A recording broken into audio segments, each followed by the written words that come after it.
Reviewers நிறைய விஷயங்கள்ல பேசுறாங்க. அது வந்து ரிவ்யூவா இல்லாம சிலரை இன்ஃப்ளூயன்ஸ் பண்ற மாரி இருக்கு. இந்த படம் நல்ல படம், இந்த படம் கெட்ட படம்னு ஒருத்தங்கள வந்து ஒருத்தர் வந்து டிசைட் பண்ற ஒரு விஷயமா இருக்கு அப்படிங்கிற ஒரு தாட்லாம் இருக்கு. அத பத்தி உங்களோட கருத்து என்ன? பொதுவானா அவங்கவுங்க கருத்தை அவங்க சொல்லிட்டு இருக்காங்க. நல்ல படம் நல்லா இருக்குன்னு தான் சொல்றாங்க. நல்லா இல்லாத படம் நல்லா இல்லைன்னு தான் சொல்றாங்க. எது எது சரியில்லையோ அதை வந்து எடுத்து காட்டி சொல்றாங்க. ஏன்னா இப்போ எல்லாருமே வந்து ஓடிடி நிறைய படங்கள் வேர்ல்டு சினிமாலாம் பார்க்க ஆரம்பிச்சிட்டாங்க. அதனால வந்துட்டு இன்னும் கொஞ்சம் அப்கிரேட் பண்ணிக்கலாமேன்ற மாதிரி தான் ரிவ்யூவர்ஸ் சொல்கிறாங்க. பட் ரொம்ப ஹார்ஷாக சொல்கிறது வந்து என்றைக்குமே அது டெஃபினட்டாக கரெக்ட் இல்லைன்னு சொல்லி என்னோட அபிப்பிராயம். ஏன்னா வந்து ஒரு ரொம்ப கஷ்டப்பட்டு ஒரு படம் பண்ணுறோம். இப்போ ஏன் படமோ இந்த படமோ எந்த படமோ வந்து ரொம்ப கஷ்டப்பட்டு ஒருத்தர் காசு போட்டு அது ஒரு ஆள்லாம் சேர்த்து மேனேஜர்ஸ்லேருந்து எல்லாம் வந்து சேர்ந்து ஒரு படம் பண்ணுவோம். எல்லாருமே அப்படி தான் பண்ணுவாங்க கஷ்டப்பட்டு.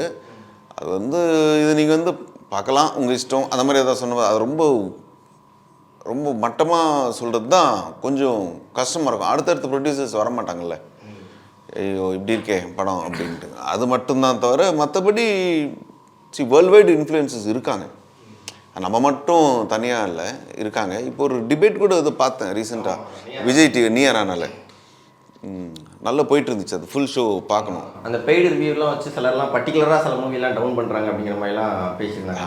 அப்படி எதுவும் நான் பார்த்துல. சில வீடியோஸ் பார்த்தேன், ரிவ்யூஸ் பண்ணுறது இல்லை, அண்ட் அந்த ஆடியன்ஸாகவே வராங்க ஒரு 2-3 பேர் வந்துட்டு ஆக்டர்ஸை நிஜமாகவே வந்து தப்பு தப்பாக பேசுறது.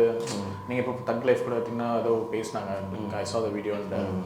அந்த மாதிரி ஏன் பண்ணுறாங்கன்றது எனக்கு புரியவே இல்லை. அவங்க எவ்வளோ பெரிய ஆக்டர்ஸ், அவங்களாம் ஒரு நல்லா இல்லை அவ்வளோதான், நல்லா இருக்குன்னா நல்லா இருக்கு. அது வந்து கிட்டிலாம் ரொம்ப பேடாக இருந்துச்சுங்க. ஐ டென்ட் ஃபீல் குட் அந்த மாதிரி பேசும்போது.